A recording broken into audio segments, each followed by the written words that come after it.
మనం ఏం చేస్తాం, నేను ఒక్కడిని ఏం చేయలేకపోయానండి. సో ఇవన్నీ కూడా సమస్య పరిష్కారంలో ప్రధానమైన విషయాలు. అంచేత మనం తెలుసుకోవాల్సిన ప్రముఖమైన విషయం ఏంటంటే, ఈ ఉన్నత స్థాయి అభ్యసనం అంటే ఈ సమస్య పరిష్కారం కావాలంటే ఇందులో ప్రధానంగా తెలుసుకోవాల్సిన విషయాల్లో ఒకటి సమస్యని అవగాహన చేసుకోవడం. మొట్టమొదటి సమస్యని అవగాహన చేసుకోవాలి.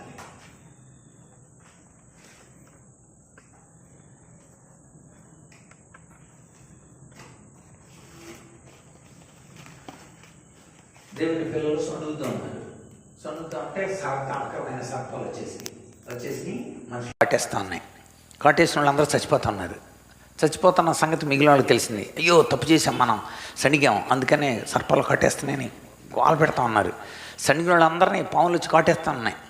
సో ఇలాంటి సంఘటన జరుగుతుంది. అదొక సమస్య. ఇప్పుడు దానికి మనం పరిష్కారాన్ని ఆలోచించాలి. మోజెస్ పరిష్కారం ఆలోచించాలి. సమస్యలు పెడుతున్నాం మీ ముందు, పరిష్కారం గురించి ఆలోచించాలి. యూదుల్ని మరి నాశనం చేయటానికి కోసం హామాన్ అనబడినవాడు మరి అహష్వేరోషు దగ్గర ప్లాన్ చేసి ఒక తాకీదుని ఇక పంపబోతున్నాడు. అది అమలైందంటే చాలా ప్రాబ్లం అవుతుంది. అది తెలిసింది, తన పినతండ్రి ద్వారా తెలిసింది, ఎస్తేరుకి తెలిసింది కనుక అదొక సమస్య. ఇప్పుడు సమస్యకి ఏం చూడాలి? ఇప్పుడు పరిష్కారం చూడాలి. రైట్, నీళ్ళన్నీ చేదైపోయినాయి.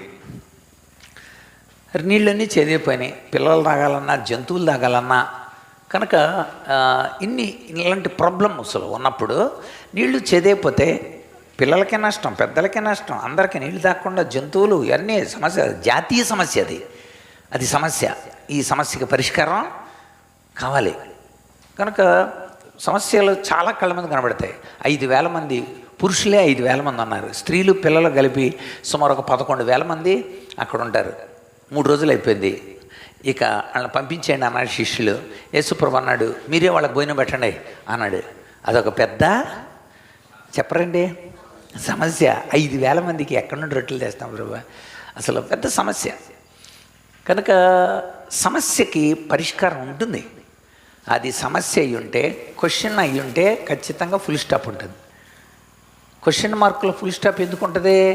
నీ ప్రశ్నకి జవాబు ఉందరా అని అర్థం. అది జవాబు లేని దాన్ని ప్రశ్న అనకూడదు, స్టేట్మెంట్ అది. అంతే.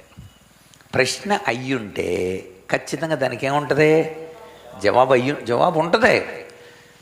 కనుక ఆ జవాబు కొన్నిసార్లు పక్కన ఉంటుంది, కొంతమంది ఇంకోళ్ళ ద్వారా చేయాల్సి ఉంటుంది, కాబట్టి ఎక్కడి నుండో మాట తీసుకోవాల్సి ఉంటుంది. ఎన్నో ఉంటాయి. ఇప్పుడు కొన్నిసార్లు మోషేతో దేవుడు అన్నాడు, నీళ్లు చేదైపోయినాయి కదా, ఆ పక్కన చెట్టు ఉంది చూడు అన్నాడు. చూశాడు, ఆ చెట్టుని ఇరిచి అందులే అన్నాడు. ఇప్పుడు సమస్యకు పరిష్కారం ఎంత దగ్గరలో ఉంది, కానీ ఇది సమస్యకు పరిష్కారం అని మోషేకి తెలియదు. అంతే. సో సమస్యకు పరిష్కారం ఉంటుంది. సమస్యకు పరిష్కారాన్ని మనం కనుక్కోవాలి. సమస్యకు పరిష్కారం ఎక్కడుందో కనుక్కోవాలి. ప్రాబ్లం సాల్వ్ చేయాలంటే దానికి మంచి బుర్ర ఉండాలి, దాన్ని పనిచేసేవాడు ఉండాలి, దాన్ని అర్థం చేసుకునేవాడు ఉండాలి, దాన్ని విశ్లేషణ చేయగలిగి ఉండాలి. ఒక్కడే చేయకపోతే అందరినీ కలుపుకోవాలి. సో ఇవన్నీ కూడా అందులో భాగాలు. అందులో మొట్టమొదటిది సమస్యని మనం అవగాహన చేసుకోవటం. రెండవది కారణాలని విశ్లేషించగలగటం. కారణాలు విశ్లేషించగలగాలి.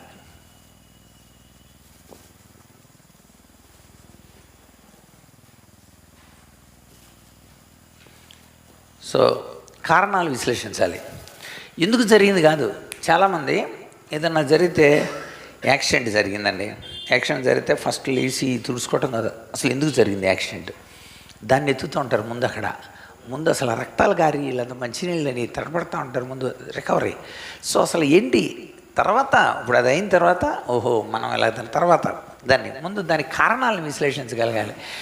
దీన్ని రెమిడియల్ థాట్స్, ప్రత్యామ్నాయం, దాని నుండి మనము బయటపడటానికి కోసం మీరు తీవ్రతగా ఉందనుకోండి, పక్కన కాలుతున్నప్పుడు ఫైర్ సర్వీస్ వారు ఫస్ట్ ఏం చేస్తారో తెలుసా, వచ్చి తీవ్రతను అంచనా వేసి చుట్టూరు ఇళ్ళన్నీ ముందు తడుపుతారు. చుట్టూరు ఇళ్ళు తడుపుతారు ముందు. అది ఆపటం అది ఆపటం ఒక భాగం అనుకోండి, చుట్టూరు ఇళ్ళని ఎందుకు తడుపుతారు? ఈ పక్కే తడవకుండా. అది ప్రికాగ్నిషన్, ప్రోగ్నోసిస్ అంటారు దాన్ని, ముందు జాగ్రత్త అనమాట. అంటే సమస్య తీవ్రంగా ఉంది కనుక ఇది ఇతరులకు కూడా ఈ సమస్య లేకుండా ముందు దాంట్ని తడుపుతుంటారు. మీరు ఎప్పుడైనా చూసారో లేదో, అది కూడా చేస్తారు. సో సమస్య కారణాలని మనం విశ్లేషించగలగాలి. మూడవది సాధనాలని సాధనాలు అంటే ఏ వీటిని వాడాలి, మనం వాటిని ప్రతిపాదించాలి. ఏంటి దీనికి సమస్య పరిష్కారం ఏంటి? పోనీ నెహెమ్యాని చూద్దాం ఈరోజు. నెహెమ్యా ప్రాబ్లం ఏర్పడింది. ఏంటి, యెరూషలేము గోడలు కూల్చేసి ఉన్నారు, గుమ్మాలన్నీ కాల్చేసి ఉన్నారు. సరే, ప్రజలు 3 విడతలుగా అదే అక్కడికి బబులోను చెరకి కొనుక్కోబడ్డారు. ఇప్పుడు మొట్టమొదటి విడత జెరుబ్బాబెల్ నాయకత్వంలో వెనక్కి వచ్చారు. రెండో విడత ఎజ్రా నాయకత్వంలో వెనక్కి వచ్చారు. మందిరం కట్టారు, కానీ చుట్టూరు సెక్యూరల్ గోడలో లేవు. శత్రువు ఏ టైంలోనైనా లోపలికే రావచ్చు. అది ప్రాబ్లం. ఇప్పుడు నెహెమ్యా ముందు సమస్యను అవగాహన చేసుకోవాలి. రెండవది దాని కారణాలని విశ్లేషించగలగాలి. మూడవది దానికి ఏ సాధనాలను వాడాలి, మెటీరియల్ ఎలా తెప్పించాలి, మనుషుల్ని ఎలాగా పురుకొల్పాలి. దానికి నాయకుడు బాధ్యుడినే ఉద్యోగం చేసుకున్నాడే. చాలామంది అంటున్నాడు, మాకు ఉద్యోగం చేసుకుంటున్నానండి, చాలా కష్టం అండి, మేము సేవ చేయటం చాలా కష్టం అండి, పని ఎక్కువ ఉంటుందండి, మాకు ప్రతిరోజు పని ఉంటుందండి, ఐఎమ్ వెరీ బిజీ అండి, అందుచేత నేను సేవ చేయాలని అన్న వాళ్ళకే నెహెమ్యా నెంబర్ వన్ ఉదాహరణ. డానియల్ నెంబర్ 1 ఉదాహరణ. వాళ్ళంతా కూడా అద్భుతంగా ఎంప్లాయీస్. వాళ్ళు రాజుగారి దగ్గర, మళ్ళీ మామూలు వాళ్ళ దగ్గర కాదు. అలాంటి వాళ్ళు దేవుని కోసం ఎలా నిలిచారో, తన ప్రజల కోసం ఎలాగా త్యాగం చేశారో అన్న విషయాలు మనం లేఖనంలో చూస్తే కనుక సాధనాలు ఏమున్నాయి వాటిని గురించి చూడాలి. నెక్స్ట్, ఫలితాలని సరిచూసుకోవాలి. ఫలితాలు సరిచూసుకోవాలి.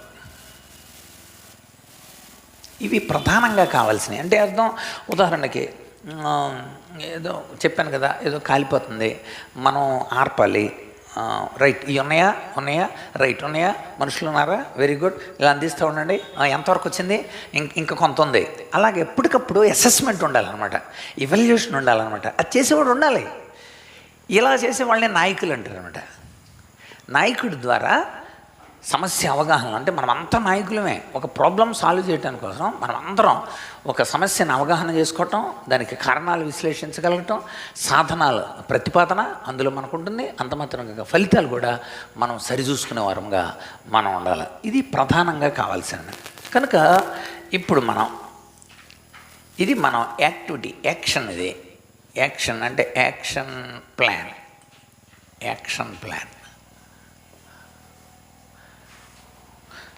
This is action plan. ఈ యాక్షన్ ప్లాన్లో ఈ 4 మనం పెట్టుకున్నాం. యాక్షన్ ప్లాన్ ఇది.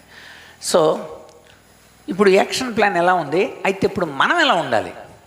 పనిచేసేవాళ్ళు ఎలాంటి అంతరంగాలను వాడాలి? కనుక మనం అభ్యసనలో సమస్య పరిష్కార అభ్యసనం అనేది చాలా ఉన్నతమైనది కనుక, ఇది ఉన్నత స్థాయి అభ్యసనం కనుక ప్రతి చోట ప్రతి ప్రశ్నకి కూడా సమస్యకి పరిష్కారాన్ని ప్రతి చోట దేవుడిచ్చి వాళ్ళకి బలపరిచి, నేనున్నాను సమస్యకి పరిష్కారం అనని దేవుడు తన బిడ్డల్ని నిరంతరం కూడా సమస్యల్లో నుండి బయటికి రప్పించాడు తనే ఉండి.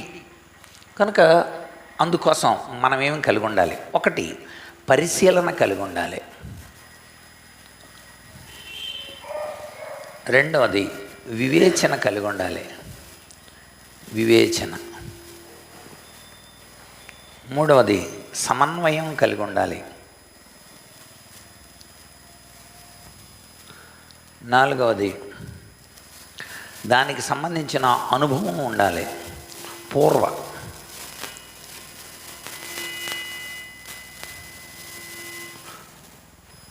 అనుభవం అంటే అర్థం ఏంటి? అక్కడ కొంప కాలిపోతుంది, వెంటనే ఈడొచ్చి మనం అందరం కలిసి బావి తవ్వాలి, కనుక నేను చెప్పినట్టుగా మీరు అందరూ కలిసి మనం ఇప్పుడు బావి తవ్వేసి ఆ బావి ద్వారా అని అంటున్నాడు అనుకోండి, ఆలోచన మంచిదే, కానీ అది ఆ సందర్భానికి పురస్కరించుకొని సరిపోయింది. కొంపగాలు వేళ గుణపంబు చెబూని బావిత్రవ్వనేమి ఫలము గలుగు, ముందు చూపులేని మూర్ఖుండు చెడిపోవు లలిత సుగుణ జాల తెనుగు బాల. జంజాల పాపేశాస్త్రి గారు రాశారు తెనుగు బాల. కొంపగాలేటప్పుడు గుణపం చేయబోని బావి తవ్వితే ఏంటరా ఫలితం? ముందు చూపు ఉండొద్దంటారా? కనుక పూర్వ అనుభవం ఉండాలి. ఈ అనుభవం రైట్. నేను అక్కడ చూశాను, నేను మొన్న మా కారు ఒక కాలువలో ఉండిపోయింది. ఇంకా కొద్దిసేపట్లో జరుగుద్ది అనమాట. అది సప్టా మీద ఉంది కాబట్టి ఆగింది. మెల్లగా జరిగితే చెర్లు పడిపోద్ది. ఇక నైట్ బయలుబులు ఏమీ లేవు. ఇక ఒక ప్రాబ్లం సాల్వ్ చేసుకోవాలి. ఇప్పుడు మనం సాల్వ్ చేసుకోవాలంటే ఖచ్చితంగా అనుభవం ఉండాలి. దానికి ఏం చేస్తే బాగుంటుంది? డోర్స్ తీయకూడదు, ఎందుకంటే వాటర్ వచ్చేద్ది. ఇంతవరకు డోర్లు పై వరకు వచ్చేసింది, నీళ్ళు కనపడతా ఉంది నాకు. సరే, ఫస్ట్ ప్రాబ్లం సాల్వింగ్ ఏంటి? ఫైర్ వాళ్ళకి కాల్ చేశాను. ఫైర్ వాళ్ళు జంగారెడ్డి, వెరీ గుడ్, మన చర్చ్ మెంబర్స్ వాళ్ళు కూడా. వెంటనే వాళ్ళకి కాల్ చేశాం. వాళ్ళకి కాల్ చేస్తే మా ఏరియా కదండి అది, చింతలపూడి వాళ్ళ ఏరియా అన్నారు. ఇప్పుడు మనం మళ్ళీ ప్రాబ్లం అలాగే ఉంది. ఇక్కడ మనం సరి చూసుకోవాలి, కారణాలు విశ్లేషించుకుంటే మళ్ళీ ఎలాగా. వెంటనే రైట్, చింతలపూడి వాళ్ళకి కాల్ చేసాం. సార్ మేము చింతలపూడి వాళ్ళు ఫోన్ ఎత్తట్లేదు అనమాట. అప్పుడు ఏలూరుకి ఫోన్ చేసాం. ఏలూరు వాళ్ళకి ఫోన్ చేసి ఏలూరు వాళ్ళకి చెప్పాం, ఇలా ప్రాబ్లంలో ఉన్నాము, చాలా వేగంగా రావాలి, ఎందుకంటే మా కారు నీళ్ళల్లోనే ఉండిపోయింది, మా ముందు ఒక లారీ ఉంది, దాన్ని బట్టి ప్రవాహ వేగం ఆగుతూ ఉంది, మేము ఇబ్బందిలో ఉన్నాము అని వాళ్ళకి కాల్ చేసాం. నెక్స్ట్ కాకినాడ, మన బ్రదర్స్ అన్నారు కాకినాడ ఫైర్లో, వాళ్ళకి ఫోన్ చేసాం. వాళ్ళు వెంటనే ఏలూరు వాళ్ళని యాక్టివేట్ చేశారు. ఏలూరు వాళ్ళు చింతలపూడి వాళ్ళు వేరే వాళ్ళకి ఫోన్ చేసి ఫోన్ ఎత్తేలా చేశారు. సరే, వాళ్ళు అన్నారు మేము రాలేమండి. ఎందుకు రాలేమనంటే మధ్యలో టీ నరసాపురం దగ్గర రోడ్డు కోసేసింది, అందుచేత మేము రాలేకపోతున్నాం అన్నది. సో ప్రాబ్లం మళ్ళీ ఎలా ఉంది, కారణాలు విశ్లేషిస్తున్నాం. ఇప్పుడు సాధనాలు కావాలి మనకి. రైట్, అలా రావాలంటే అలాగా టీ నరసాపురంలో పాస్టర్లందరికీ ఫోన్ చేశాను నేను. పాస్టర్లందరికీ ఫోన్ చేస్తే ఏ పాస్టర్ ఫోన్ ఎత్తలేదు, అందరూ స్విచ్ ఆఫ్లో ఉన్నారు, 2 ఫోన్లు అసలు ఎత్తలేదు. అంటే టీ నరసాపురం నుండి కూడా మనకి ఏ విధమైన పరిష్కారం లేదు. ఆలోచించాలి ఇప్పుడు మనం, ఎందుకంటే సాధనాలు ఎత్తుక్కోవాలి. వెంటనే దానికి దగ్గరలో వెంకటాపురం ఉంది. వెంకటాపురంలో పనిచేస్తున్న తమ్ముడు ఉన్నాడు, లక్కవరం ప్రసాద్ ఫోన్ చేసాం. ప్రసాద్, నువ్వు ఇలాగని మేము ఇలా చిక్కుపడిపోయాం అన్నాడు. వెంటనే ఓకే అన్న. అక్కడ నుండి ఆ వెంకటాపురం వాళ్ళకి ఫోన్ చేశారు. వెంకటాపురం ఫోన్ చేసి ఇది పరిస్థితి, పాలసనాన్ని ఇలా చిక్కుపడి ఉన్నాడు, వెంటనే మీరు ట్రాక్టర్ తీసుకొని రమ్మని అన్నాడు. ఆయన చెప్పాడు, ట్రాక్టర్ మా పెదనాన్నగారు వాళ్ళు తీసుకువెళ్ళారండి, ట్రాక్టర్ మా దగ్గర లేదన్నా. వెంటనే మరి ఇప్పుడు చూసారు, అన్నీ ఫెయిల్ అవుతున్నాయి మనకంటే విశ్లేషణ చేయగలగాలి మనం. ఆ అనుభవం అనమాట. దాని నుండి మనం ఎలా బయటపడాలనేది ఒక ఆలోచనాత్మకంగా ఉండాలి. వెంటనే అక్కడ ప్రెసిడెంట్ గారికి ట్రాక్టర్ ఉంది, ఆ ప్రెసిడెంట్ గారి దగ్గరికి వెళ్ళి అడగండి. ఓకే, ప్రెసిడెంట్ గారి ఇంటికి వెళ్ళారు. నైట్ మేము కారులోనే ఉన్నాం. ఈ నీటి మట్టం పెరుగుతోంది, ఇంకా అద్దాలు దాటింది, పైకి వస్తుంది. కారు లోపలికి నీళ్ళు వచ్చేస్తున్నాయి అనమాట. కారు లోపలికి నీళ్లు మా దగ్గరికి మోకాళ్ళ దగ్గరికి వచ్చేసినాయి, కారు లోపల. సో అలా రావటం మంచిదైంది, ఎందుకంటే కొట్టుకెళ్ళిపోకుండా కారు అక్కడే ఉండటానికి కొంచెం మంచిదైంది. దాని తర్వాత నేను ఉన్నాను. సో తర్వాత మళ్ళీ ప్రెసిడెంట్ గారి ఇంటికి వెళ్తే ప్రెసిడెంట్ గారు హైదరాబాద్లో ఉన్నారు. ఇదిగంటే ఇలాంటి ప్రాబ్లంలో ఉన్నారనంటే వెంటనే అక్కడున్న కుర్రాడు తనకు తెలిసిన వాళ్ళు పక్క ఊరు వెళ్ళి అక్కడ నుండి ట్రాక్టర్తో మోకేసుకొని వచ్చారు.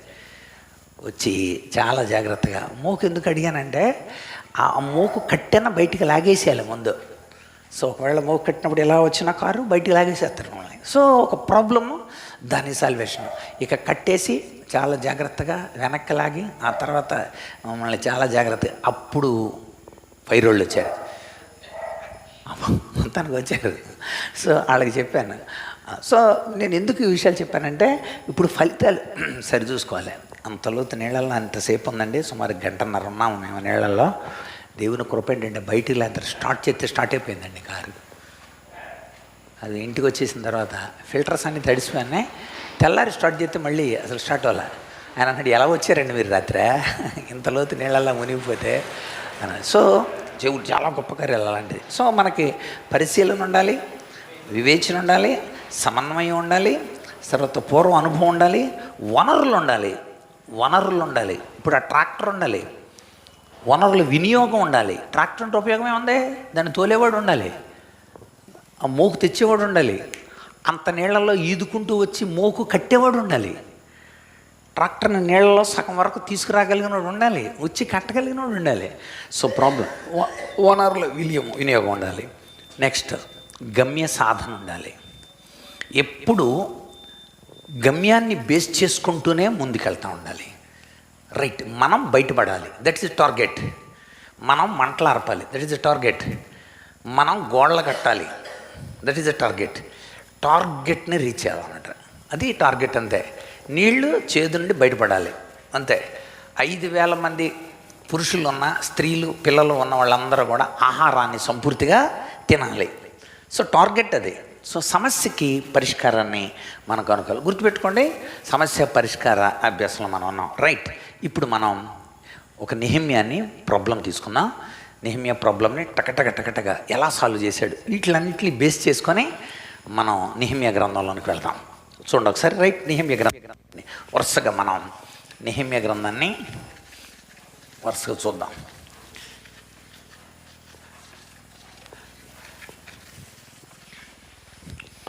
ఓకే, మొట్టమొదటి విషయం, నెహెమ్యా గ్రంథం మనకి చాలా చక్కని అవగాహన కలిగిస్తుంది. సమస్యల్లో మనం భయపడకుండా దేవుని వైపు ఎలా నిలబడాలో అన్న విషయాన్ని. నెహెమ్యా అంటే అర్థం ఏంటండి? దేవుడు ఓదార్చును అని అర్థం, ఓదార్చేవాడు అని అర్థం. మనం దేవుని ద్వారా ఓదార్చబడిన వాళ్ళం ఇతరులను ఓదార్చగలగాలి. బైబిల్లో కొరింథీ 2వ పత్రికలో ఆ మాట ఉంటుంది, చూడండి ఒకసారి. కొరింథీ 2వ పత్రిక మొట్టమొదటి అధ్యాయంలో, కొరింథీ 2వ పత్రిక మొదటి అధ్యాయం చూడండి, అక్కడ రాయబడిన మాట చదువుతాను. మొట్టమొదటి అధ్యాయం 4వ వచనం. దేవుడు మమ్మను ఏ ఆదరణతో ఆదరించుచున్నాడు, ఆ ఆదరణతో ఎట్టి శ్రమలో ఉన్న వారినైనా ఆదరించడానికి శక్తి గలవారు మొగనట్లు. అంటే అర్థం ఏంటంటే, దేవుడు మమ్మల్ని ఆదరించాడు, ఆ ఆదరణతో మేము ఎట్టివారినైనా మేము ఆదరించగలుగుతున్నాం. అది నెహెమ్యా అర్తహషస్త అనబడిన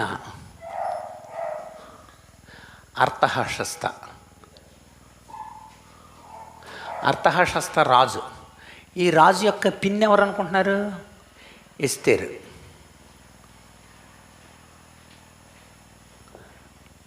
అర్తహషస్త యొక్క పిన్ని ఎస్తేర్ రాణి. అంచేత ఈ ఎస్తేర్ రాణియే నెహెమ్యాని అర్తహషస్త దగ్గర ఉద్యోగానికి పెట్టిందనమాట. అది చరిత్ర మనం చూస్తే. అంటే ఎస్తేరు ద్వారా అర్తహషస్త రాజు దగ్గర ఉద్యోగం ఏంటంటే అయిందే పానదాయకుడు. ఓకేనా? ఓకే, గిన్నె అందించాడు రాజుకు గిన్నె అందించే ఒక సేవకుడు, చాలా నమ్మకమైన పనివాడు. అయితే సంఘటన ఏంటి, అక్కడ ఏం జరిగిందనుందో మనం చూద్దాం. ఒకరోజు తనకు విషయం తెలిసింది. అదేం తెలిసింది? అక్కడ మొదటి వచనం ఒకసారి చూద్దాం. యెరూషలేము నాశనం చేయబడిందని, కాల్చబడిందని, కూల్చబడిందని, నాశన దిబ్బగా మిగిలిపోయిందని అతడు విన్నాడు. అంటే యెరూషలేము దేవుని యొక్క ఉగ్రతకు గురైంది. క్రీస్తుకు పూర్వం 605లో మొదటిసారి జ్ఞానవంతులందరినీ తీసుకెళ్ళిపోయాడు. ఎవరో? నెబుకద్నెజరు. ఇది విన్నాడు నెబుకద్నెజరు. అంటే సమస్యను ఫస్ట్ వింటున్నాడు. నెబుకద్నెజరు రాజు బబులోను నెబుకద్నెజరు రాజు. మొట్టమొదటి వచ్చి క్రీస్తుకు పూర్వం మొదట వచ్చి జ్ఞానవంతుల్ని తీసుకెళ్ళిపోయాడు. రైట్. ఆ తర్వాత క్రీస్తుకు పూర్వం 597లో రెండవసారి మళ్ళీ వెళ్ళాడు. రెండవసారి వెళ్ళి 10,000 మందిని తీసుకెళ్ళిపోయాడు బబులోను. ఇది రెండవ దాడి. మూడవ దాడి 586 మూడవ దండయాత్ర చేసి యెరూషలేముని నాశనం చేసి వెళ్ళిపోయాడు. యెరూషలేం నాశనం అయిపోయింది. ఎలాగా? దేవాలయాన్ని కూల్చేశాడు, ప్రాకారాలని కూల్చేశాడు, గుమ్మాలని కాల్చేశాడు, ప్రాకారాలను కూడా కూల్చేశాడు. యెరూషలేం చుట్టూరు ఏమీ లేదు, ఇప్పుడు గుమ్మాలు కాల్చేశాడు. ఇది జరిగిన తర్వాత వాళ్ళు బబులోన్లో ఉండిపోయారు. బబులోన్లో ఇక 70 సంవత్సరాలు వస్తుందనగా దేవుడు వాళ్ళకి కొంచెం విడుదల ఇచ్చాడు. దేవుడు వాళ్ళని కనికరించి నెబుకద్నెజరుని కోరెష్ అనబడిన రాజు జయించాడు. సో జయించిన తర్వాత వాళ్ళని మెల్లగా వెనక్కి పంపించాడు దేవుడు. మొదటి విడతలో వెనక్కి, ఇది రిటర్న్, వెనక్కి వచ్చేస్తున్నారు. ఇప్పుడు వెనక్కి వచ్చిన మొదటి విడతలో జెరుబ్బాబెల్ ద్వారా బాధ్యత తీసుకొని వెనక్కి తీసుకొచ్చాడు. కొంతమంది వచ్చారు. రెండవ విడత, మొదటి విడతది, రెండవ విడత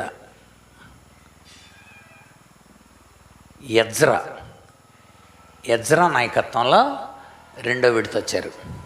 ఇంతవరకు జరిగింది. ఇప్పుడు చరిత్ర, ఇప్పుడు నెహెమ్యా మూడో విడత తీసుకురావాలి జనాల్ని. 3 విడతలుగా తీసుకెళ్ళాడు దేవుడు, కూడా 3 విడతలుగా వెనక్కి తీసుకొచ్చాడు. మొట్టమొదటిది జెరుబ్బాబెల్ నాయకత్వంలో, రెండవది ఎజ్రా నాయకత్వంలో, మూడవది నెహెమ్యా నాయకత్వం. ఈ 3 గుర్తుపెట్టుకోండి, అంటే ఇజ్రాయెల్ చరిత్ర. సో రైట్, ఇప్పుడు మనం చూద్దాం. ఇప్పుడు నెహెమ్యా దగ్గరికి వద్దాం.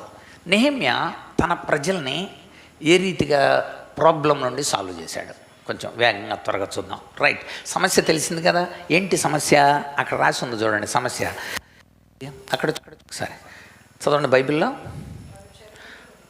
చెరపటి బండిని చదవండి. మొదటి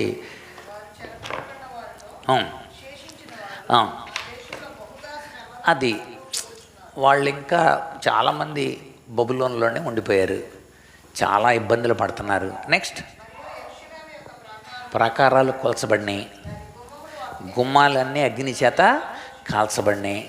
అంటే ప్రాకారాలు కూల్చేశారు, ఇది అయిపోయింది. దేవాలయాన్ని కూల్చేశారు, దేవాలయాన్ని కట్టేశారు. Very good. ఇప్పుడు మిగిలింది ఇది, ప్రాకారాలను కూల్చేశారు, గుమ్మాలని కాల్చేశారు. కనుక దీన్ని మనం రికవరీ చేయాలి. ప్రాబ్లం అది. ఎందుకు ప్రాకారాలు గుమ్మాలు, దానికి మంచి అర్థం రాసుకోవాలి. ప్రాకారాలు రక్షణకు గుర్తు, ప్రాకారాలు రక్షణకు గుర్తు, గుమ్మాలు ఖ్యాతికి గుర్తు.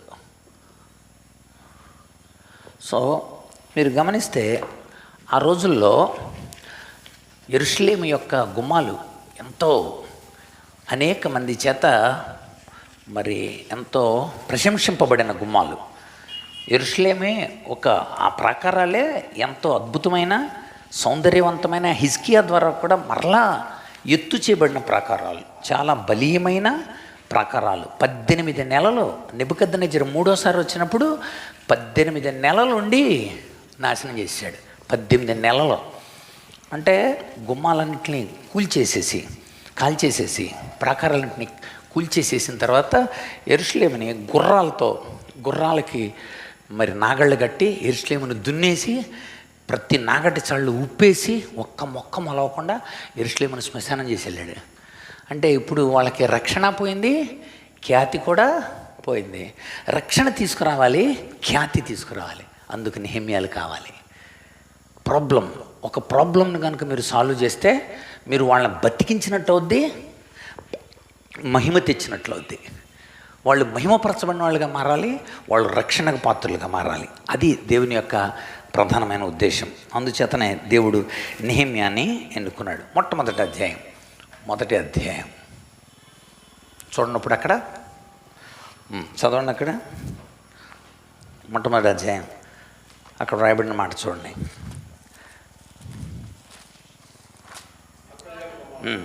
ప్రాకారంలో పడద్రోమని గుమ్మాలు కాల్చబడి. ఆ మాటలు వినినప్పుడు నేను కూర్చుండి ఏడ్చి కొన్ని దినములు దుఃఖంతో ఉపవాసం ఉండి ఆకాశమందలి దేవుని యొక్క విజ్ఞాపన చేసి తిని. ఇప్పుడు సమస్యని ముందు అవగాహన చేసుకోండి. నేను ఏం చేయగలను? నేను ఏం చేయడానికి ఏముంటుంది? కానీ ఒకటి చేయొచ్చు, దేవుని ద్వారా సమస్తము చేయొచ్చు. చూసారా ఎంత అద్భుతమైన ఆలోచన ఉందో, ఎంత మంచి ఆలోచన వచ్చిందో. ఆ ఆలోచన ఒక పరిశీలనకు మూలమైంది. అతని ఆలోచన రైట్, నేను దేవుని ద్వారా ఈ కార్యాన్ని చేయగలను, నన్ను బలపరచు వాని అందే, అది అక్కడ రెఫరెన్స్. నన్ను బలపరచు అని అందే నేను సమస్తం చేస్తా అని భావించి మొట్టమొదటి అధ్యాయం అంతా ప్రార్థించిన నెహెమ్యా.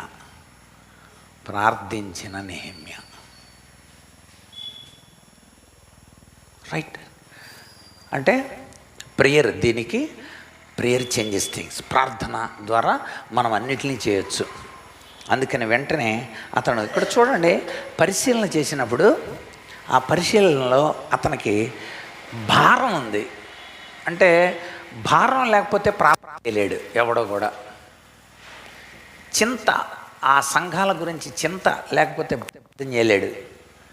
ఆ వేదన, దాని గురించిన వేదన, ఆ పరితాపం, ఇవి అపోస్తలుడైన పౌలుకు కూడా. రోమాపత్రిక 9వ అధ్యాయం మొదటి వచనం, రోమాపత్రిక 10వ అధ్యాయం మొట్టమొదటి వచనం, ఇవన్నీ చూస్తే, అదేవిధంగా కొరింథీ 2వ పత్రిక 11:28 వచనం, ఇట్లన్నీ చూస్తే నాకు సంఘాల గురించి చింత ఉంది, నాకు సంఘాల గురించి చాలా భారం ఉంది, నా నమ్మని ప్రజల గురించి నాకు చాలా వేదన ఉంది, మానని దుఃఖం ఉంది. నేను నిజమే చెప్తున్నా. చదవండి 9:1 చదవండి. రోమాపత్రిక, కొరింథీ మొదటి పత్రిక 9వ అధ్యాయం చదవండి. అక్కడ రోమాపత్రిక అండి, రోమాపత్రిక 9:1.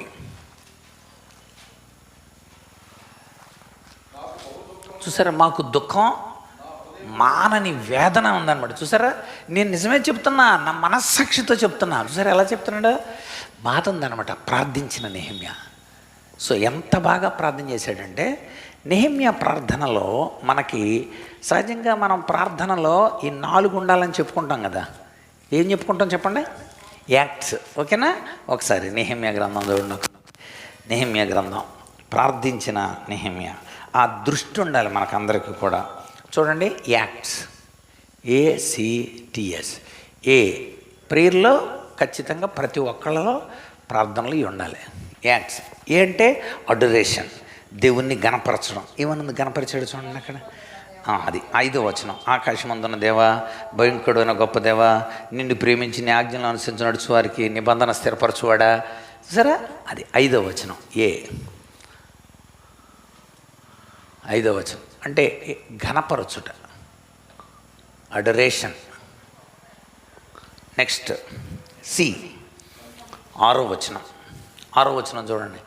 6వ వచనం, అయ్యా నీ చెవియొగ్గి నేత్రాలు తెరిచి నీ సన్నిధిని దివారత్ నీ దోషాలను చే ప్రార్థన అంగీకరించిన, నీకు విరోధంగా పాపం చేసిన ఇజ్రాయిల్ కుమారుల దోషాలు ఒప్పుకుంటున్నాను నాయన, నా ఇంటి వాళ్ళం పాపం చేసాము నాయన మేము. చూసారా, 6వ వచనం కన్ఫెషన్. సో 6వ వచనంలో కన్ఫెషన్, ఒప్పుకోలు. 3వది థ్యాంక్స్ గివింగ్. T అంటే థ్యాంక్స్ గివింగ్. 9-10 వచనాలు. నీ దాసులు వీరే నాయన, నువ్వు విడిపించావు కదా నాయన, చాలామందిని విడిపించావు కదా నాయన. అంతేకాదు, నీ ప్రభావం పొందిన వారు చాలా ఇక్కడే ఉన్నారు నాయన. అంటే చాలామంది బ్యాచ్ వెనక్కి వచ్చేసారు కదా. సో ఉన్నారు నాయన, ఇంకా ఉన్నారు ప్రభు. అది విజ్ఞాపన. అది కనుక నీ థ్యాంక్స్ గివింగ్. 9-10 వచనాలు. కృతజ్ఞత, కృతజ్ఞతాస్తుతి. చూడండి, చిత్తగించు, మహాప్రభావంచు, బలం చేత విడిపించి నీ దాసులు ఈ జనులు వీరే నాయన, విడిపించిన వీరంతా వీరే నాయన. సో అదంతా కృతజ్ఞతాస్తుతి. చివరిది 11వ వచనం. యెహోవా నీ దాసుడైన నా మొర్ర, నా నామం భయభక్తులు కనపరిచిన ఆనందించు, నీ దాసుల మొర్ర ఆలకించు నాయన, నా మొర్ర ఆలకించు నాయన. విజ్ఞాపన, సప్లికేషన్. 11వ వచనం. విజ్ఞాపన లేక మనవి. సరే, మొదట అధ్యాయం అంతా కూడా ప్రార్థించిన నెహెమ్యా. సో సోర్స్ కోసం. ఎందుకంటే తను ఏం చేయలేడు. ఇక శక్తిహీనో బలవంతమాశ్రయత్ అన్నారు. శక్తిహీనుడు అయి ఉంటే బలవంతుడిని ఆశ్రయించు. చాణక్యుడు తన నీతి శాస్త్రంలో రాశాడు, నువ్వు నిజంగా శక్తి లేనుడు అయితే బలవంతుడైన దేవుడిని ఆశ్రయించాలి. సో దేవుడు బలవంతుడు కనుక ఆయన మనం ఆశ్రయించాలి. కనుక ముందు ఆలోచించాడు అనమాట. ఆలోచించి దేవుడు బలవంతుడైన దేవుడు కనుక ఆయన ద్వారానైతే మనం చేయగలం. మామూలుగా అయితే మనం నీ ద్వారానే గొప్ప కార్యములను మేము చేయించున్నాం. చేత యెహోవా గొప్ప కార్యములు చేయించాను. ఆయన మన చేత గొప్ప కార్యాలు చేసే దేవుడు. అందుచేత ప్రార్థించిన నెహెమ్యాని మనం అక్కడ చూస్తాం. ఎప్పుడైతే రంగంలోకి దిగాడో చూడండి, అక్కడ చదువుదాం మనం. అక్కడ 10వ వచనం. ఎప్పుడైతే ఇది మొదటి అధ్యాయం. ఇక 2వ అధ్యాయం. ఇప్పుడు మనం ప్రార్థన చేశాడు. ప్రార్థన చేస్తేనే ఇప్పుడు గోడలు కట్టేస్తారా? ఇప్పుడు దానికి వనరులు కావాలి. వనరులు కావాలి, ఓకే, దానికి సమన్వయం కావాలి, దానికి వివేచన కావాలి. గోళ్ళ కట్టేది యెరూషలేములో, తను ఎక్కడున్నాడు?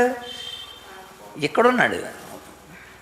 కనుక మరి అలాంటిది తాను ఇక్కడ నుండి అక్కడికి వెళ్ళి అక్కడ గోళ్ళ కట్టాలి. అందుచేత రెండో అధ్యాయము రాజుగారి దగ్గరికి వెళ్ళాడు.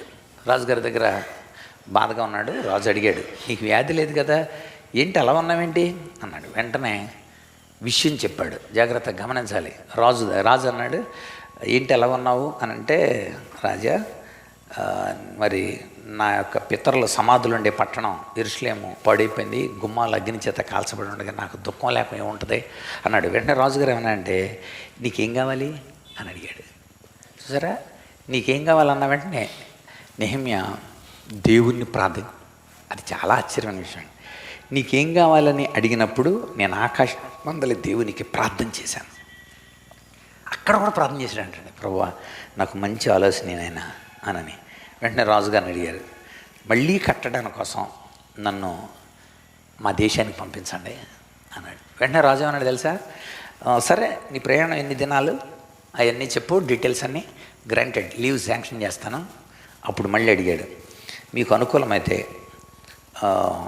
నేను అక్కడ కట్టడానికి కోసం కావలసిన వాటన్నిటిని ఇస్తారా, తాకీదులు ఏమైనా ఇస్తారా, కోట గుమ్మాలు, ఇట్లా ఇంటికి దోలాలు, మోన్లు ఇవ్వగలరా మీరు?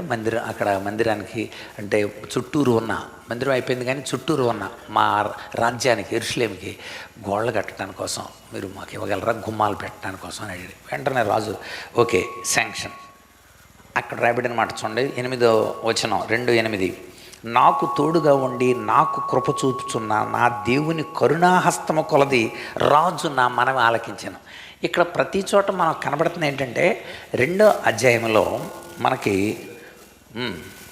2వ అధ్యాయంలో మనకు ఒక భారంతో రాజుగారి దగ్గర నుండి ఫస్ట్ దేవుని కరుణాహస్తం.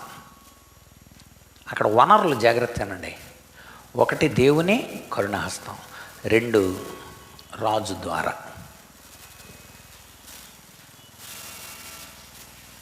దేవుడు చచ్చిపోతే కోరెష్ విడుదల లేదు. అక్కడ మొట్టమొదటి విడతలో జెరుబ్బాబెలు పంపించాలంటే ఇక్కడ ఎవరు పంపాలి? కోరెషుకు దేవుడు కనిపించి చెప్పాడు. ఎజ్రా గ్రంథం 1:3 రాసి ఉంటుంది. చెప్తాడనమాట, ఇదిగో నాకు మీ దేవుడు కనిపించి చెప్పాడు, అర్జెంట్గా మీరు వెళ్ళిపోండిరా, దేవుడికి మందిరం అంట కట్టుకోవాలంట, మీరు మా పూర్వపు రాజు ఆ మందిరాన్ని కూలగొట్టాడంట, మీరు వెళ్ళండి అని కోరెషే పంపించాడు.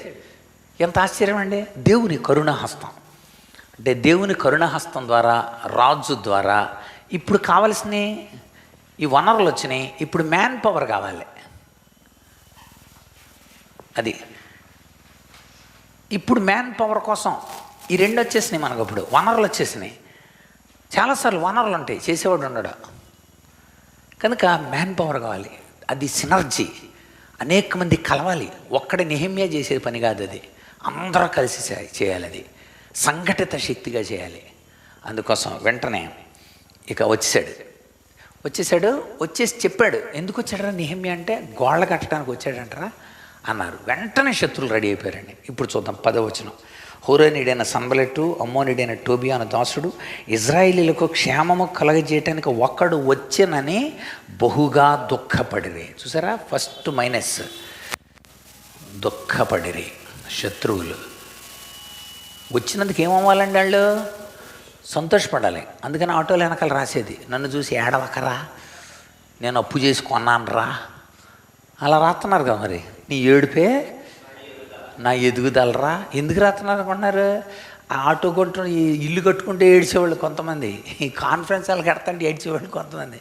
మేలు చేయటం కోసం నేను లక్షలు ఖర్చు పెట్టి అనేక మంది చేతులు కలిపి ఈ కార్యాన్ని నెరవేర్చుకుంటుంటే ఇప్పుడు వాళ్ళు ఏమైనా డబ్బులు ఇచ్చి బాధపడితే వేరు కదా, ఏమీ లేకుండానే అది కళ్ళు అలాంటి వాళ్ళు రెడీ అయిపోయారంట. ఇప్పుడు కూడా ముందుకెళ్తారండి, మీరు ఆగిపోతారు. మీరు ఆగిపోకూడదు. అదనమాట ప్రాబ్లం సాల్వింగ్ అంటే. ఇక్కడ రాయబడింది ఇదేంటంటే, గమ్య సాధన పూర్తిగా పూర్తయ్యేంతవరకు కూడా సాధనలో ఉంటానే ఉండాలి. రైట్, ఎలా చేశాడు చూద్దాం. 2వ అధ్యాయం ఫస్ట్ ఏం చేశాడు? వెళ్ళాడు, తనతో పాటు కొంతమందిని తీసుకున్నాడు. 12వ వచనం, కొంతమందిని నాతో పాటు మేము ఆ రాత్రి లేచితిమే. ఆ రాత్రి సర్వే చేశాడండి. సర్వే అంటే అర్థం ఏంటి? ముందు పరిశీలన చేస్తున్నాడు అక్కడ. ఆలోచన, పరిశీలన. Okay, right. పరిశీలన అక్కడ రాయబడింది. అన్ని గుమ్మాలు, కాల్చబడిన గుమ్మాలు ఏంటి ఇవన్నీ ఎన్ని గుమ్మాలు ఉన్నాయి, ఏ గుమ్మాలు ఎలా ఎలా ఉన్నాయి, ఎంతెంత కాల్చబడినాయి, ఎలా తోయబడినాయి, మొత్తం పరిశీలన చేశాడు. చాలా పరిశీలన చేశాడు. చేసి ఇప్పుడు వాళ్ళకి ఏం చెప్పాలన్నమాట, అవేర్నెస్ కలిగించాలంటే మనకు పరిశీలన ఉండాలి. అవేర్నెస్ కలిగించాలంటే అందుకని వెంటనే వెళ్ళి చెప్పాడు. ఏమని చెప్పాడు చూడండి. ఇప్పుడు 17వ వచనం, వారితో ఇట్లాంటిని, మనకు కలిగిన శ్రమ మీకు తెలిసే ఉంది. యెరూషలేము ఎట్లు పాడైపోయినో దాని గుమ్మంలో అగ్ని చేత ఎట్లు కాల్చబడినా మీరు చూచినారు. ఇక మీదట నింద రాకుండా యెరూషలేము ప్రాకారాన్ని మరలా కడదాం. మనం చెప్తున్నాడు ఇక్కడ, శ్రమ, నింద ఉంది. వీటిని పోగొట్టాలంటే శ్రమ, నింద మన ఎదుట ఉంది. పరిశీలనలో తేలిన విషయాలు ఇవి. కనుక శ్రమ ఉంది, నింద ఉంది. అది పోవాలంటే మనం ఏం చేయాలంటే కట్టుదము రండి.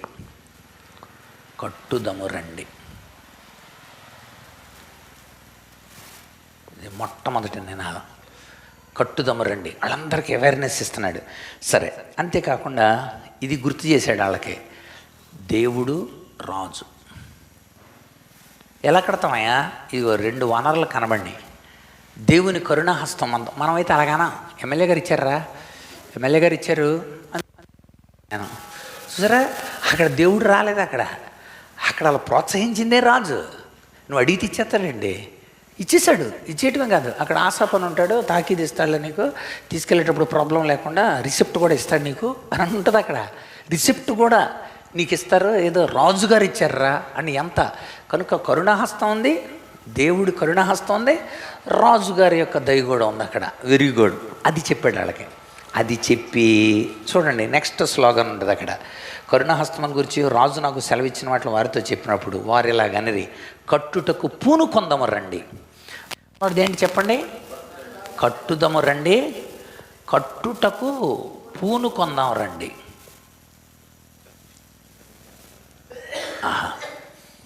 కట్టడానికి పూనుకుందాం రండి అని వెంటనే ఎప్పుడైతే ఇలా పూనుకున్నారో, ఇక అలా ఉన్నారని మీటింగ్లో ఏమన్నారా, కడుతున్నారంటరా, తెలిసిపోయింది. మన వాళ్ళు కూడా ఒకళ్ళు పంపించాను నేను, తెలిసిపోయింది నాకు, కడతానికి పూనుకున్నారంట వాళ్ళు. వెంటనే వాళ్ళు రెడీ అయిపోయారు. వాళ్ళు ఏమంటున్నారు చూడండి, వచ్చి సంబలెట్టు అమ్మోనిడైన టోబియా అనేవాడు అరబీయుడు గెషం ఆ మాట విన్నప్పుడు మమ్మల్ని హేళన చేసి, మీరు చేసే పని ఏంటయా, తిరుగుబాటు చేస్తారా మీరు? ఇప్పటివరకు ఎవడో నోరు మూసుకొని ఉన్నాడు, ఇప్పుడు వచ్చేసి మీరు తిరుగుబాటు చేసేస్తారా, రాజుకి వ్యతిరేకంగా చేస్తారా అని అంటున్నారు వాళ్ళు వచ్చి తిరుగుబాటు. వెంటనే అప్పుడు నేను ఇట్లాంటిని, ఆకాశమందు నివాసైన దేవుడు తానే మా ప్రయత్నాలని సఫలం చేస్తాడు కనుక మేము కట్టుటకు పూనుకొనుచున్నాము. ఓహో, కట్టుటకు పూనుకొనుచున్నాము. అబ్బా, అసలు ఆలోచన, పరిశీలన, ప్రణాళిక. This is plan.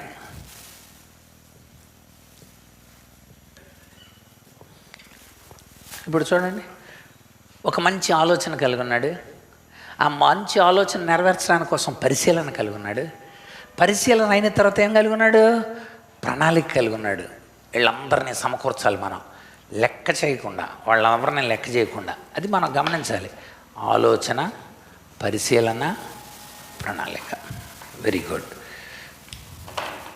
అందుకనే మనము 2వ అధ్యాయానికి పెట్టాల్సిన పేరేంటంటే పురుకొల్పిన నెహెమ్యా.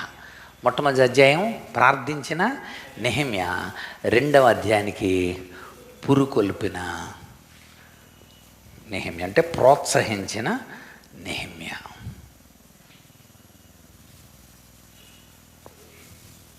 ఓకే, అసలు అక్కడ పురుకొల్పడానికి అది తిరుగుబాటు ఏంటండి? చక్కగా గోళ్ళ కడుతుంటే ఇక్కడ ఒక 3 పదాలని మనం నోట్ చేయాలండి. మొట్టమొదటిది, ఎందుకని వీళ్ళు పని అన్నారంటే, ఒకటి ఇక్కడ రాయబడిన మాట 18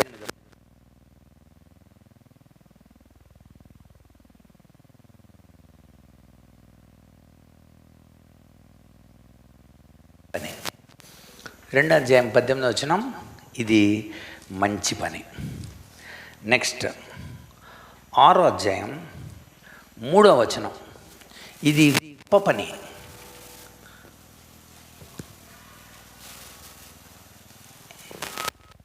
మనము చేసే కార్యము మంచి పని, మేము చేసే పని. 3వది చూడండి, అక్కడే 6:16 ఇది దేవుని పని.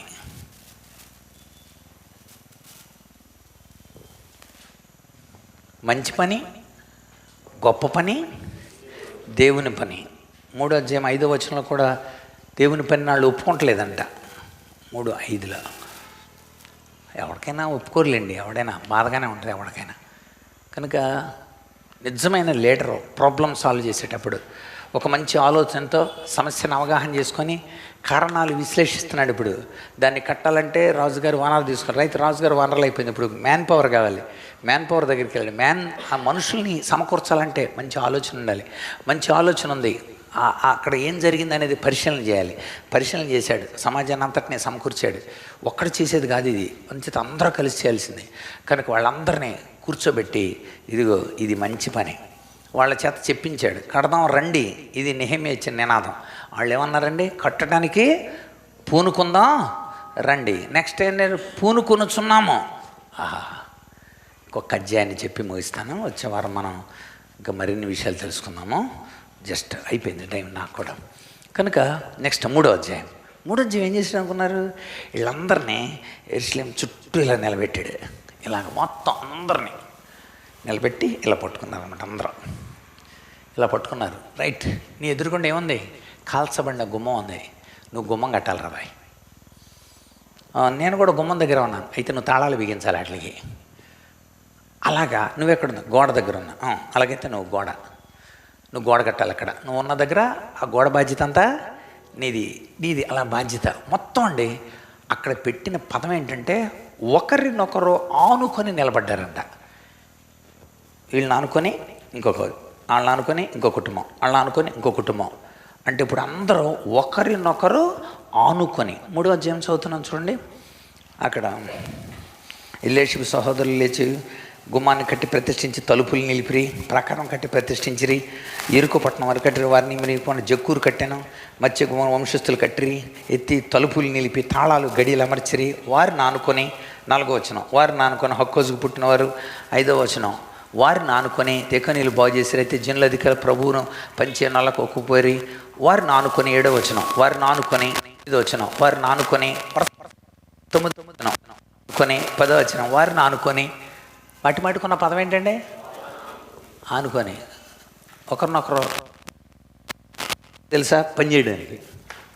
ఆనుకొని నిద్రపోవటానికి కాదు, పని చేయడానికి అన్నమాట. పని చేయడానికి ఒకరినొకరు ఆనుకొని. ఇక్కడ మనం 3వ అధ్యాయం అంతా అదే ఉంటుంది. ఏంటనుకుంటున్నారు? పనిని పంచిన నెహెమ్యా. 3వ అధ్యాయం ఏంటి చెప్పండి? పనిని పంచిన నెహెమ్యా. సో ఇక్కడ కూడా పని పంచుతాం. అది తీసుకొస్తారు కొంతమంది, పాటలు పాడతారు కొంతమంది, మరి అందరూ పనిని పంచుకుంటున్నారు. సో ఈ కాన్ఫరెన్స్ హాల్లో కూడా ఒక ఆయన వెంటనే ఫ్యాన్స్కి అయ్యే ఖర్చు అన్నీ నేను పెట్టుకుంటానండి, ఫ్యాన్లన్నీ నేను పెట్టుకుంటాను వెంటనే ఆర్డర్ ఇచ్చేసాను, రేపు వస్తాయి ఫ్యాన్లన్నీ కూడా. సో ఒక్కొక్కళ్ళు పనిని పంచుకుంటున్నారు. కొంతమంది ట్యూబ్లైట్లు అన్నారు, రైట్ అన్నారు, ట్యూబ్లైట్లు అన్నారు. సో పనిని పంచుకోవాలి మనం అంతా కూడా ఒక మంచి కార్యం కోసం. కుర్చీలు కొంతమంది 10 కుర్చీలు, కొంతమంది 10 కుర్చీలు కొంతమంది ఇచ్చారు కొంతమంది. సో దేవుని కోసం ఒక మంచి పని చేద్దాం అని వాళ్ళందరూ కలిసి పనిచేశారు. అప్పుడే విజయం అండి. గుర్తుపెట్టుకోండి, సమస్య పరిష్కారానికి నెహెమ్యా నెంబర్ 1 అనమాట. నెహెమ్యా నెంబర్ 1. వాళ్ళు ఉట్నే కట్టుతాడండి. అంతమంది జనాన్ని పురుకొల్పాలంటే ఒక పక్కన శత్రువులు వస్తున్నారన్నమాట. నీ ఆలోచనలు బ్రేక్ చేస్తారంతే, నీ పరిశీలన బ్రేక్ చేస్తారంతే, నీ శ్రమ నిందని ఇంకా పెంచుతారంతే, నీ ప్లాన్స్ అన్నిటిని ప్రాబ్లం మారుస్తారంతే. అయినను నిలబడగలగాలన్నమాట. మనం నిలబడగలమా? నిలబడలేమా? నిలబడగలం. ఎందుకంటే రాజు ఇచ్చిన ఆజ్ఞ అనుకుంది. ఆ నిత్యుడైన రాజు, ఆ పరలోకపు రాజు మనల్ని కమాండ్ చేశాడు. ఈ లోకంలో ఉన్న రాజులందరినీ ఫేవర్గానే ఆయన చేసుకుంటాడు. ఆయన ఆ దేవుడు మనతో ఉన్నాడు కనుక మనం ప్రతి ప్రాబ్లంని సమస్యని పరిష్కరించి జయం పొందగలం. ఆ వచనం రాసేసుకోండి, ప్రార్థన చేద్దాం. కొరింథీ మొదటి పత్రిక 15:57. కొరింథీ మొదటి పత్రిక 15:50. యేసుక్రీస్తు ద్వారా మనకు జయము అనుగ్రహించుతున్న దేవునికి స్తోత్రం కలుగును గాక. దేవునికి స్తోత్రం కలుగును గాక. మనం అందరం అలా విజయులుగా మనం నిలుద్దాం. సమస్యకి పరిష్కారం ఇంకా అవ్వలేదు, ఇంకా గోడలు పూర్తిగా పనిని పూర్తి చేసేది వరకు అనమాట. 7 అధ్యాయాల వరకు మనం అందరం కలిసి ధ్యానం చేద్దాం. వచ్చే వారం తిరిగిన 3 అధ్యాయాలు మనం ధ్యానం చేద్దాము. దేవుని ద్వారా మనం అందరం కూడా మరి ధన్యులుగా నిలబడదాం. అట్టి కృప పరిశుద్ధాత్మ మనకు అనుగ్రహించునుగాక. డిసెంబర్ నుండి మనము క్రిస్మస్ సందేశాలని, ప్రత్యేకమైన రీసెర్చ్లని మనము డిసెంబర్ నుండి పెట్టుకుందాము.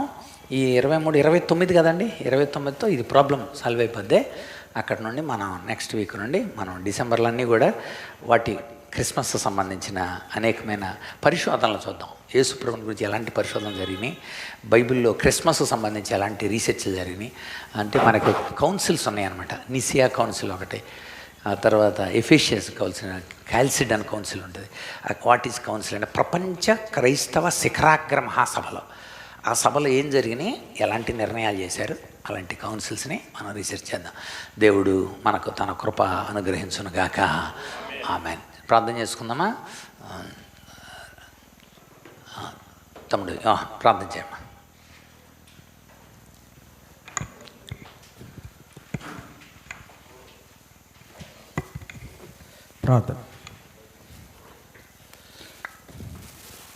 ప్రార్థన చేసుకుందాం. మహాదేవ, మహోన్నతుడ, సర్వాధికారి, సర్వశక్తివంతుడ, నీ పరిశుద్ధ నామానికి స్తుతులు, స్తోత్రం ప్రభువా. ఆయన ఇంతవరకు నీ సజీవమైన రెక్కల చాటు మమ్మల్ని ఎంతో కాచి కాపాడినందుకు వందనాలు తండ్రి. నా దేవ, నా ప్రభువా, ఇగో తండ్రి, ఈ ఆత్మీయ సమ్మేళనం ద్వారా నాయన మాకు ఎంతో మేలు చేసామని మేము నమ్ముతున్నాం తండ్రి. ఈ సేవకుని లేపి నా ప్రభువా, ఇగో తండ్రి, నీ సందేశాలు ఎంతో విలువైనవి నాయన నీకు బోధిస్తూ ఉండగా వాటిని మేము గ్రహించుకొని నా ప్రభు, ఇగో తండ్రి, ఇదిగో నాయన మా జీవితాల్లో మేము ముందుకెళ్ళే కృపను మాకు దయచేసినందుకు వందనములు. ఈ సేవకుని ఇంకా బలముగా వాడుకోండి నాయన ఎంతో విస్తారమైనటువంటి ప్రభు, ఇగో తండ్రి, పరిచర్యలు వాడబడుతున్నారు. అందరూ బట్టి స్తోత్రం తండ్రి. కూడి వచ్చిన ప్రతి ఒక్క సేవకుని నా పేరుని జ్ఞాపకం ఉంచుకోమని, విన్న ఈ నాయన ఇగో తండ్రి ఈ విషయాలు మేము మర్చిపోకుండా మరలా మేము నెమరు వేసుకొని నాయన అనేక మందికి మేము బోధించేటువంటి కృపను భాగ్యాన్ని మాకు దయచేయమని మా ప్రభువును ప్రియ రక్షకుడైన యేసుక్రీస్తు నామమున బ్రతిమాలు వేడుకొంచున్నాం తండ్రి. ఆమేన్. ఆమేన్. మన తండ్రి అయిన దేవుని ప్రేమ, కుమారుడైన యేసుక్రీస్తు కృప, పరిశుద్ధాత్మ అందుల అన్యోన్య సహవాసం చేరిన మనకును లోకములో ఆయన కోసం ఎదురు చూస్తున్న జనాంగానికి అంతటికి ధైర్యంగా ప్రతి సమస్యకు పరిష్కారం దేవుని ద్వారా పొందాలని ఆశిస్తున్నాను జనాంగానికి అంతటికి సదాకాలము తోడేండి నడిపించును గాక. అందరికీ వందనాలండి. Thank you. God bless you.